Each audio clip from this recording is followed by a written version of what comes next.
Ayan, good morning, gawang tanghali mga lodi.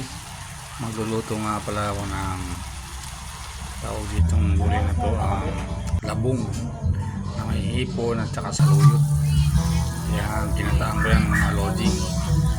Pinakuloan ko na yung labong na yan siyempre salang yan. Ayan, chef mga lodi. Malapit ng maluto, pinagkakalo ko lahat ng ingredients. Ayan siya. Kunting lang yan mga lodi, maluluto na. Yan na po yung ginataang labong na may hipon at saka saluyot. Mga lods. Yan, umuulo. Creamy yan mga lodi. Sarap yan.